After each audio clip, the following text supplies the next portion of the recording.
Baik, Bismillahirrahmanirrahim. Assalamualaikum warahmatullahi wabarakatuh. Kembali lagi bersama saya Nasruman. Jadi hari ini yang akan kami informasikan atau kami sharingkan, kami bagikan adalah bagaimana cara atau petunjuk teknis untuk mendaftar NIB atau nomor induk berusaha.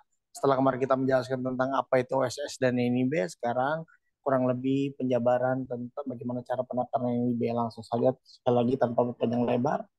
Yang pertama kita lakukan adalah kita mendaftarkan, kita buka situs atau website baik melalui Mozilla, Firefox maupun Google Chrome yaitu oss.go.id. Oke, setelah kita masuk ke sistem oss.go.id, maka nanti akan ada tampilan di beranda. Sambil menunggu karena lagi proses loading. Jadi Bapak Ibu kurang lebih sebelumnya saya ingin jelaskan jadi garis besar cara penggunaan OSS sendiri atau cara untuk memiliki NIB secara besar adalah kita memang masuk ke halaman OSS yaitu oss.go.id. Terus kita begitu halaman terbuka kita pilih tombol daftar bagi yang belum memiliki akun dan masuk seperti ini contohnya kami karena kami kalau kami klik masuk karena kami sudah memiliki akun jadi kita klik masuk, namun bagi yang baru silahkan klik di pojok atas sebelah kanan yaitu klik daftar. Nah, terus nanti akan laman registrasi akan terbuka. Terus kita akan diminta untuk mengisi data.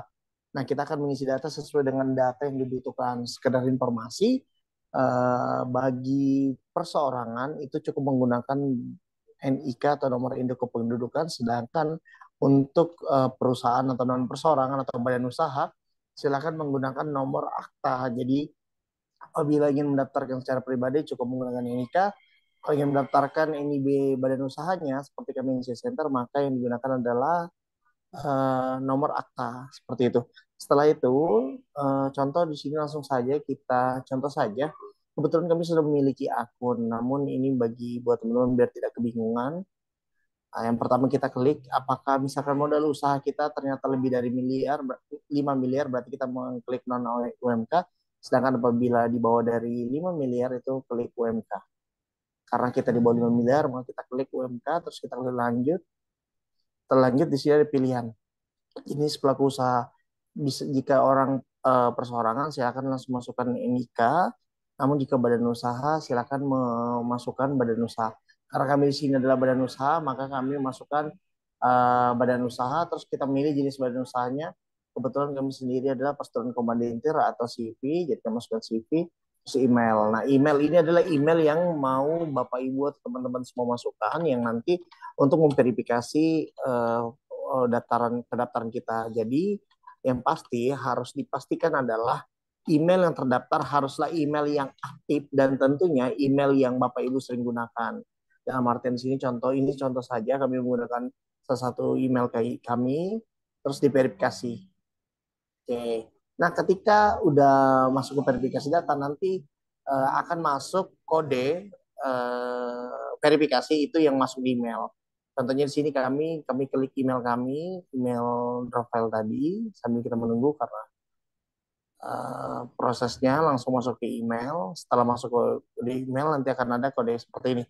Nah, ini dari ada pesan kotak masuk dari USS bahwa tolong jaga kerahasiaan. Nah, setelah itu nanti kode verifikasi Anda yang udah masuk, silakan langsung saja boleh pakai Ctrl C atau disalin boleh juga.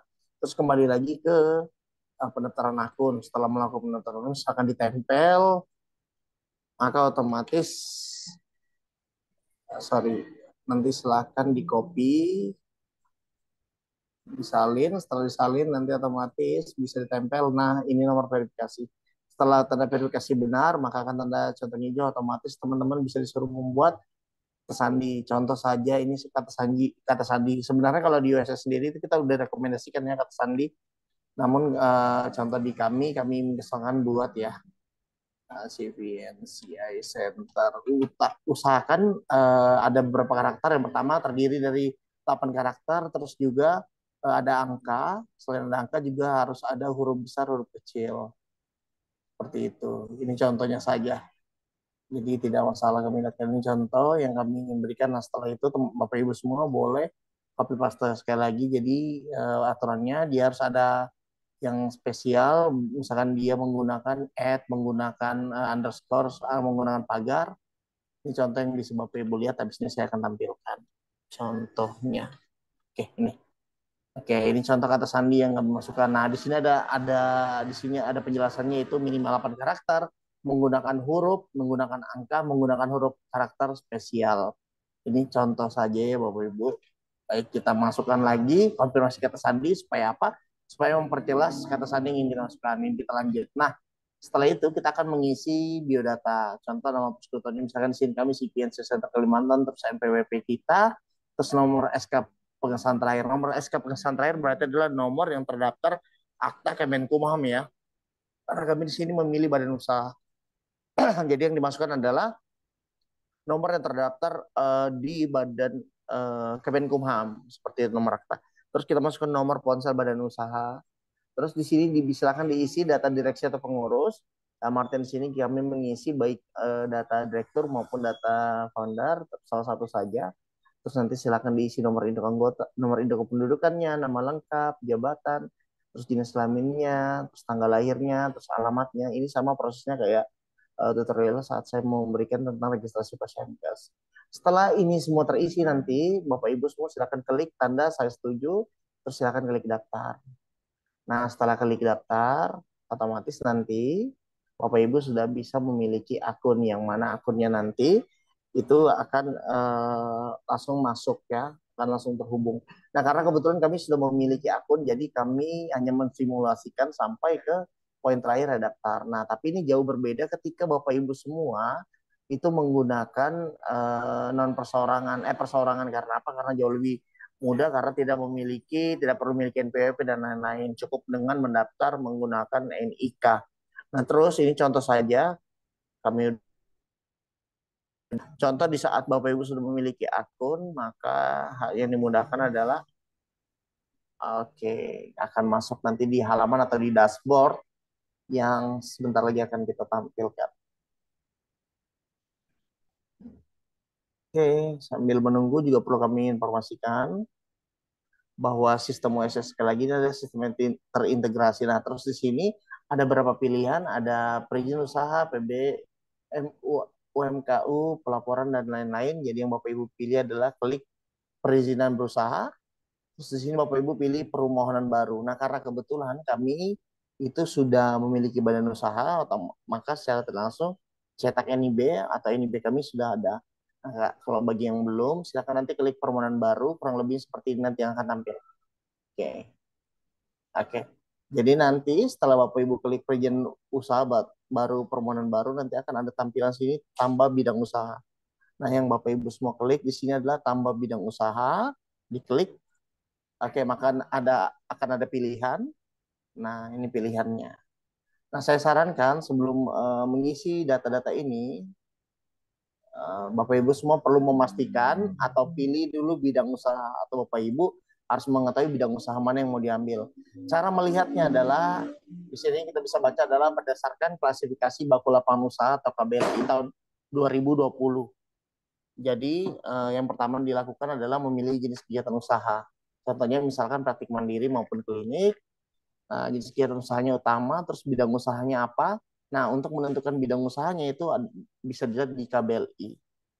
Nah, ini salah satu file KBLI yang mana di sini lengkap klasifikasi baku lapangan usaha 2020. Jadi memang misalkan memiliki akta di bawah tahun 2019 itu memang KBLI-nya adalah KBLI lama, namun tetap masih bisa digunakan karena banyak redaksi saja yang berubah, tapi pada poinnya sama. Yang penting nomor KBLI-nya Bapak Ibu semua memahami.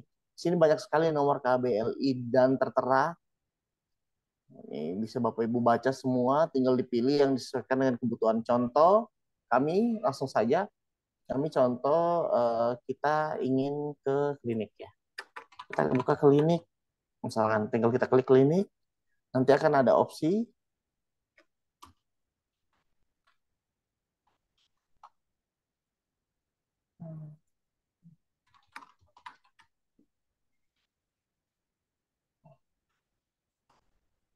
Oke, jadi terkendalanya di jaringan nih Bapak Ibu.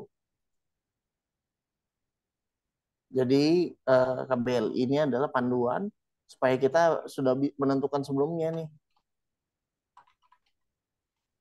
Ini contoh saja.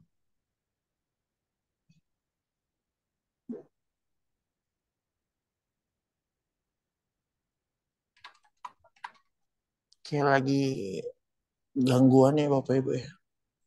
Itu kan gangguan sih sebenarnya lebih kepada jaringan. Jadi poinnya setelah Bapak Ibu milih bidang usaha, nanti Bapak Ibu semua akan.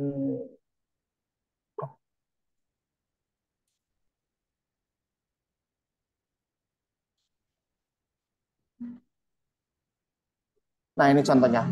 Jadi karena kebetulan saya hafal KBLI kami, jadi ini contohnya kami aktivitas klinik swasta. Jadi ada beberapa pilihan Bapak Ibu ya. Pastikan Bapak Ibu semua ketika Bapak Ibu menggunakan akta badan usaha, pastikan KBLI Bapak Ibu yang Bapak Ibu pilih adalah KBLI yang udah tertera di akta. Seperti itu. Jadi banyak Bapak Ibu yang kurang memahami bagaimana cara melihat panduannya. Kalau kami di akta NC Center itu sangat jelas ada beberapa pilihan yang kami ajukan pada saat proses pembuatan akta. Satunya itu aktivitas klinik swasta atau aktivitas yang dilakukan oleh paramedik selain dokter maupun dokter gigi. Nah, kita contoh saja ini ya, kita pilih 8605.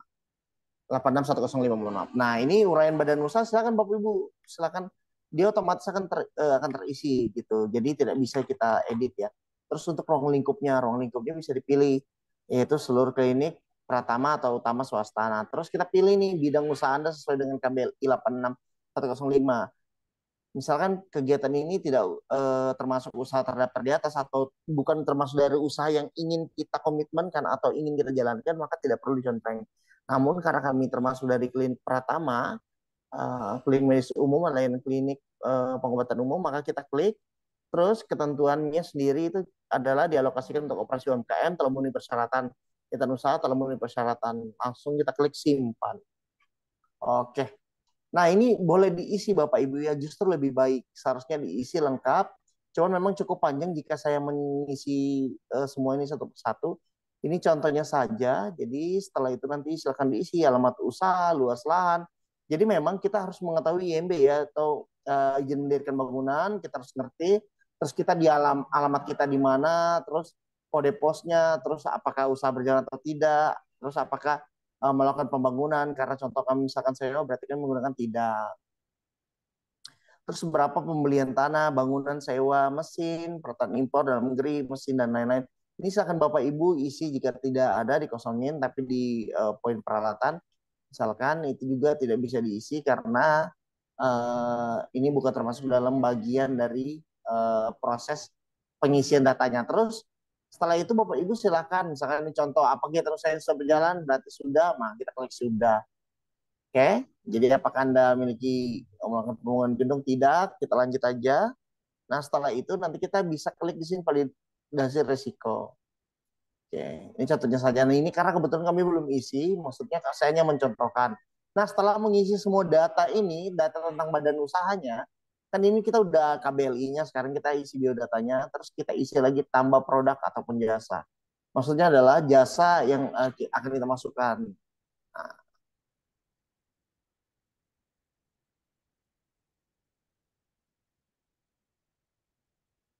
ini misalkan saja, misalkan kita ternyata di klinik itu ada memiliki jasa validasi risiko. Sebenarnya ini semua akan keluar setelah kita melakukan penyisian data di data Bapak Ibu semua. Ini contoh saja Bapak Ibu ya. Ketika udah terdaftar atau sudah mengisi contoh seperti ini, otomatis akan muncul seperti ini. Kami tadi mohon menunggu tidak, jadi kami belum mengisi jumlah tenaga kerjanya belum, lokasi usahanya belum, bukan data migrasi data. Nah, terus dengan ini saya menyatakan bahwa informasi saya benar, boleh dicontreng, baru Bapak Ibu bisa selanjutnya. Nah, setelah itu Bapak Ibu akan bisa cetak NIB. Ini sebagai gambaran saja. Yang penting Bapak Ibu memahami proses, prosedur, alurnya, step by step. Seperti itu. Oke, jadi saya tidak akan melihatkan secara jelas karena ini hanya sebagai contoh. Oke, jadi perizinan kami sudah keluar ya Bapak Ibu. Ya, jadi Bapak Ibu bisa melihat sendiri. Nah, ini lengkap. Nah, inilah yang bisa digunakan oleh Bapak Ibu semua pada saat proses perizinan. Setelah itu saya akan menampilkan ini contoh NIB kami. Oke, ini contoh NIB kami. Kemarin kami sempat mengambil nama KBLI kami ada perdagangan eceran barang farmasi bukan di apotik karena kami juga penjualan dressing, terus aktivitas kurir, pendidikan kesehatan swasta, aktivitas pelayanan kesehatan dilakukan oleh para medis dan aktivitas spa. Nah, seperti itu. Jadi ini dari tahun 2019 kita udah buat. Nah, ini yang bisa diajukan atau ini NIB yang bisa Bapak Ibu simpan, bisa ditempel di klinik dan lain-lain. Mungkin itu saja Bapak Ibu untuk penjelasan NIB. Semoga videonya jelas dan bermanfaat. Jika memang ada yang ingin tanyakan dan kebingungan, silakan Bapak Ibu boleh banget silakan di-sharingkan, silakan hubungi terutama di sharing media Norsamka. Terima kasih. Saya Muhammad Ruman, mohon undur diri. Wassalamualaikum warahmatullahi wabarakatuh.